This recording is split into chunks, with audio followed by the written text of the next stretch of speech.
This is Outside the Box with Asendia USA, a podcast educating U.S.-based brands, marketplaces, and e-tailers on international shipping topics and how they can expand their global e-commerce footprint. Happy New Year, everybody, and welcome back to Outside the Box podcast with Asendia USA. I am one of the co-hosts, Nick Agnetti, and we've got our new co-host, which you've already met once, Jason Rowland. And you may remember he joined us in episode 10 this past October, where we discussed the impact of AI technology. We had John Walsh with us. We talked about how it's going to impact global e-commerce shipping and all things related to AI compliance. And that's also where the coined nickname Senior Jason came from. So I'd like to welcome everybody, or I'd like to welcome Jason to the podcast. On top of that. Yeah, thanks, Nick. Oh, yeah. Go ahead, Jason. No, please. Yeah, no, I'm excited to be here and kick off this second year of these episodes with you guys and just continue bringing the information to our customers and our shippers and help them expand their global footprint by discussing topics that are important to them and kind of how they influence the market and how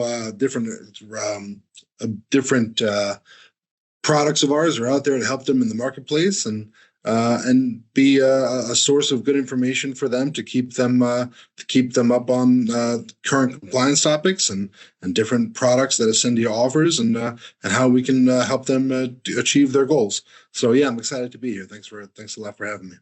Perfect. All right. I love it. So, okay. So for the viewers and listeners today, we're very excited to have you back. And again, I just want to really highlight, our focus is to help all of you that are listening and watching really navigate the cross-border direct-to-consumer logistics landscape. So today we're going to get things started with a very special episode or special edition, if you will, of Canada and everything that happened related to the Canada work stoppage, Canada post-strike, if you will. And we're going to really just drill down on this. Q4 happened, it started, and then things took an abrupt turn in the cross-border space with the work stoppage that took effect on November 15th, 2024. We're going to talk a lot about that, but we've got two very special guests that we want to introduce today. Jason, do you want to get started maybe introducing Dave?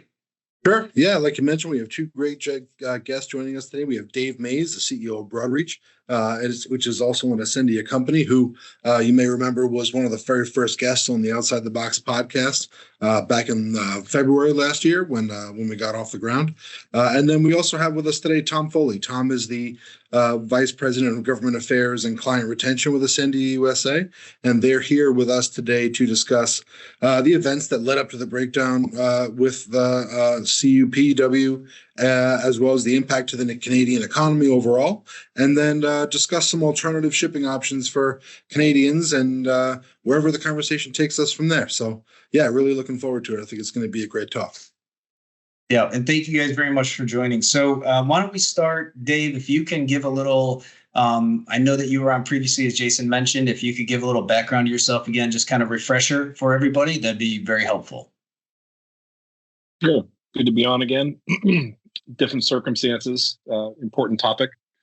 I've been doing, we'll call it U.S. to Canada, U.S. outbound parcel logistics cross-border for about 25 years. I've worked for integrated couriers, consolidators, built and sold my own company, have rebooted with this joint venture with Asendia post-COVID, really taking a devolving market during that disruption and bringing it back to where it should be in terms of service quality, costs, and the like.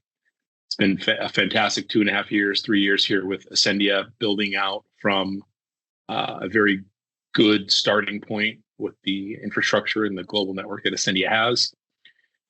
My goal effectively is to sell into and build the northbound network that we have developed to U.S. merchants looking to improve their customers' experience to Canada.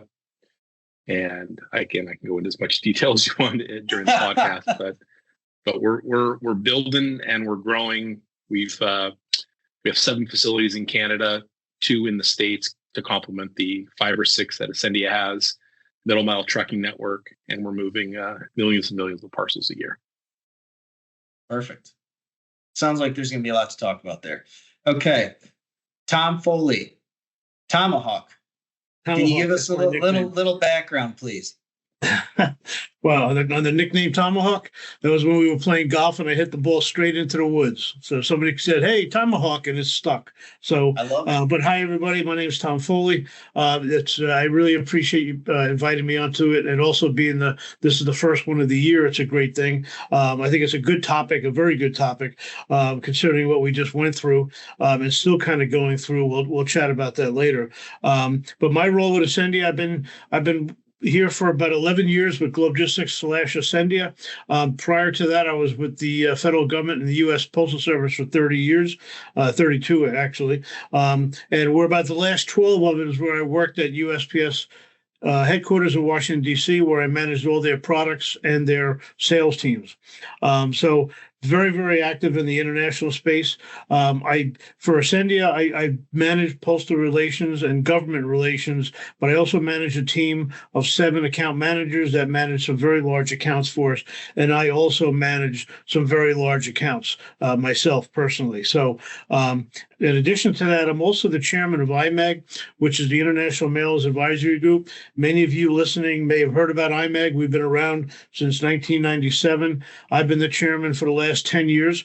I guess nobody wants to kick me out, but it's we provide some really good information to the mailing industry. You know, we have consolidators, we have marketers, we have vendors. All international mailing organizations. We have the PC postage vendors. They're all members of the IMAG group. So we have weekly calls. We provide a lot of information, and one of our members is the U.S. Postal Service. So we have the direct line to the top folks at the USPS.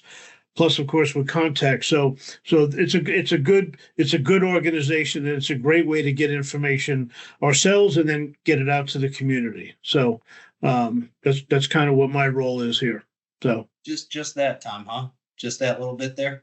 That's it. Just a little bit. Just a little bit here and there. No big deal. Okay. All right. Well, I think let's just knock the rust off the brakes here and get right into it. So I have, we, especially for the viewers and listeners, we have some talking points to go over, but we really want today to be focused on being educational. It was the period of the Canada Post work stoppage. So it lasted, approximately 32 calendar days, but it goes beyond that too. We're going to talk today about, where did that kind of come from? How did it come to fruition? The day that it happened, right? And things that happened in between during the work stoppage, as well as some of the backlog issues. We're going to talk a little bit about service interruption, service experiences, and then we're going to talk about. We will be talking about some of the things Asendia has done to really get ahead of that, as well as talk about our own Canadian delivery network, as Dave mentioned, and how we were able to really help circumvent some of these delays and get rid of some of that hurt and pain that was caused by this strike and work stoppage. And then there's going to be a whole bunch of op-ed in between. Hopefully our lovely producers will do a bunch of wonderful editing to make this make sense for everybody. But buckle up. We're going to get started. So, okay, I'm going to start with, I love facts, statistics, hard numbers. It's great talking points to get us started. So here we go. So we'll start this way and then we'll break in. And Jason, after I get done with my little 3 cursive paragraph here spiel, if you want to jump in before we hand it off to anybody, that'd be perfectly fine. So, okay, Canada Post workers went on strike November 15th, 2024. Strike shut down carrier operations entirely throughout Canada. The work stoppage is what they're calling it in the news and such, came after it was Canada Post failed to reach new contract agreements with the CUPW, which is the Canadian Union of Postal Workers, which represents more than 55,000 of the carrier's employees. So those negotiations, I guess, from what I read, and this is all I'm going off of, and maybe Tom can talk more about this, I'm not sure, they started supposedly in November of 2023. So we're now talking about November of 2024. Outside of speculation, negotiations and mediation did not progress to what we call mutually acceptable position. And so that resulted in the work stoppage lasting from Friday, November 15th, 2024 to the mandated return to work, which is effective Tuesday, December 17th, 2024, which is approximately calendar 32 days. And then for clarification, the Minister of Labor and Canada Industrial Relations Board issued the ruling ordering employees to return to work. So, Jason, do you have anything that you want to add in terms of just those facts, that timeline?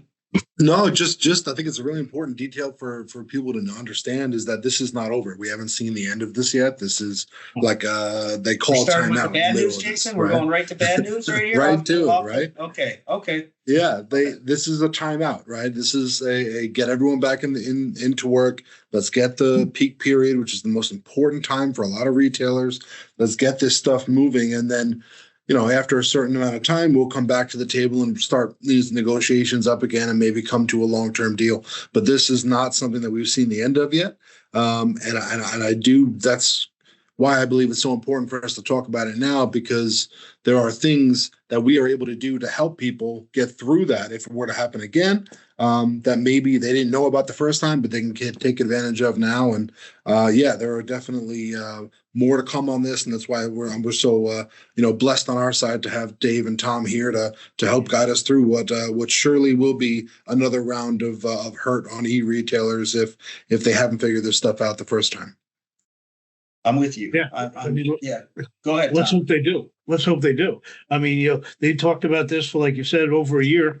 I think everybody was kind of hoping. I know, Dave, you and I talked.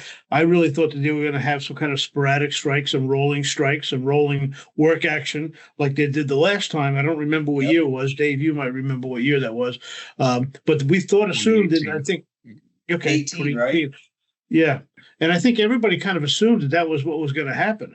And then all the calls I was on, even what was told to the UPU, the Universal Postal Union, they were kind of told the same thing, kind of led in that direction.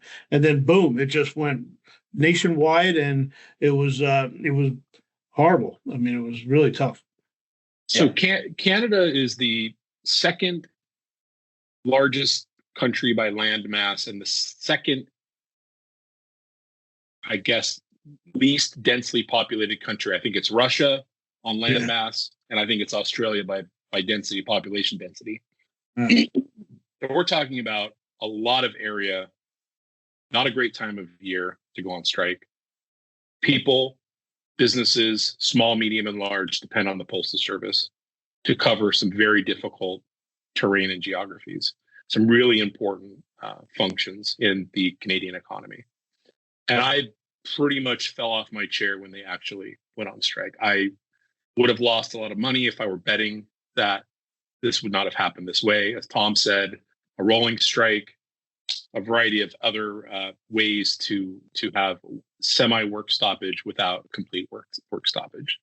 So the impact that we felt was unprecedented in my 25 years doing this, in that literally they were not accepting mail and parcels. They were not moving.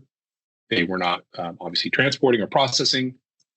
And our commitment to our customers were to get everything delivered that was humanly possible to be delivered in this extremely important time of the year, the most important time of the year. And it was challenging, to say the least. Yeah.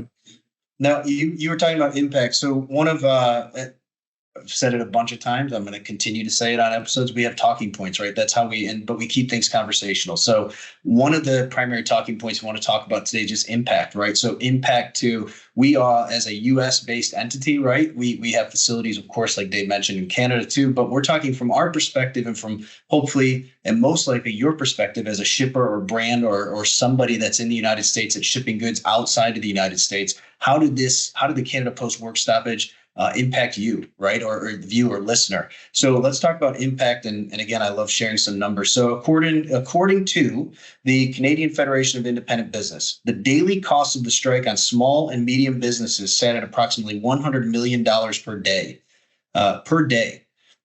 Total financial hit to small firms reached nearly $1.6 billion since the strike started. And the CFIB reported nearly 73% of small business owners say they will be using less Canada Post in the future because of the strike.